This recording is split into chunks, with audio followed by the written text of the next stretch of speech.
We have a representation of some different Haligans here, and these are the ones we find on most of the apparatus as we travel around the country. A lot of people have the chrome-plated Haligans. They're cast, they're pinned.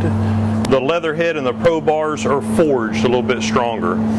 The leather head and pro bar Haligans are a little easier to work with. I prefer them.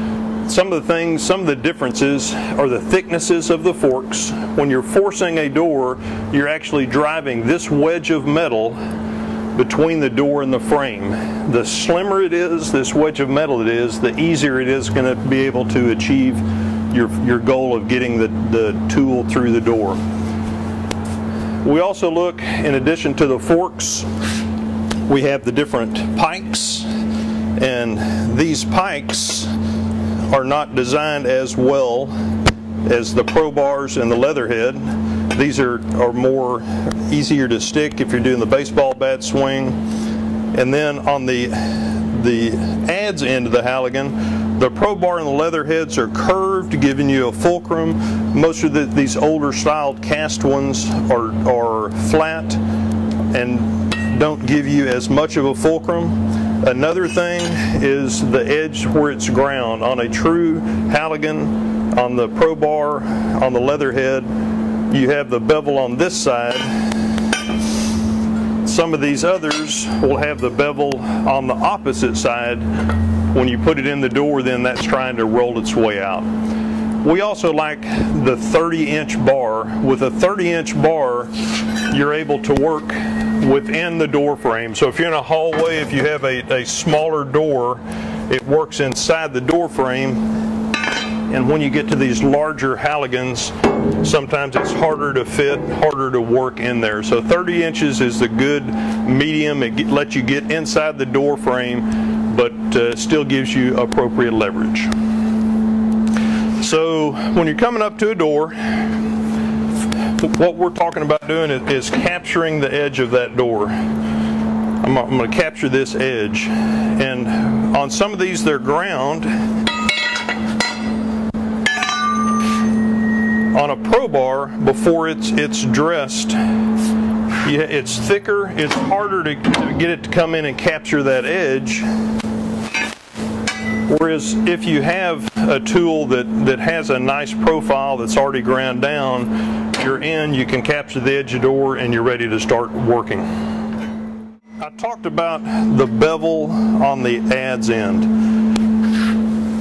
On some of these casts where the bevel is here, when I'm coming in and I'm trying to gap the door, what it wants to do is it wants to roll out of the door as you're trying to gap the door. On a pro bar or a leather head though, you have a edge that lets you come in and actually capture that and then get good leverage. You're able to gap your door using the adze end. Once you've gapped, you're taking the forked end, you're coming in, you're capturing the edge of that door, holding inward pressure and pulling it to you. So with a dressed down tool or a leather head out of the box, you've already captured that edge and you're ready to call for a strike and start moving forward with the tool. Some people like to stand on this side of the door. As someone is swinging though, if they're swinging and they're hitting here, and if they miss and I'm holding this tool, standing on this side, I'm a little more in line with the tool.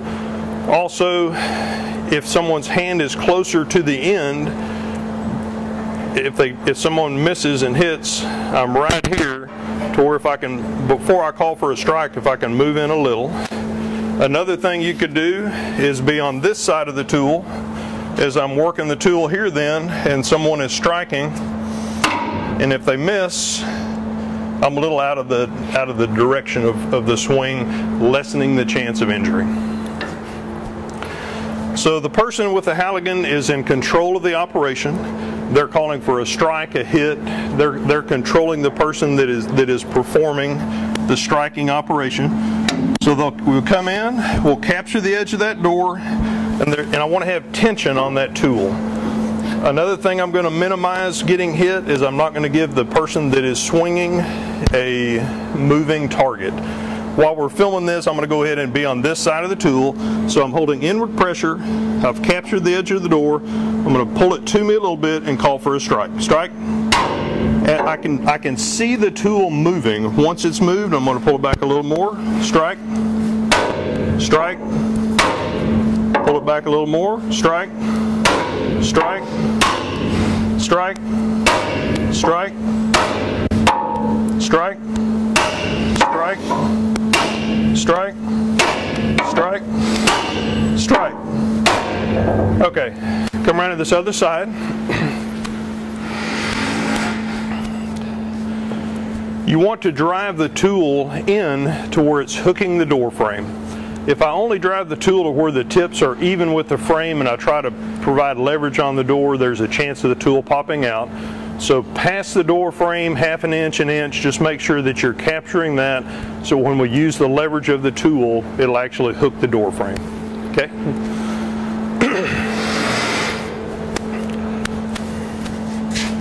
So once I have the tool set, I'm ready to go. I can provide the leverage of the tool and pop the door on open. If it's still hung a little bit and I need a little more leverage, I can also hook my tool in and go ahead and open the door.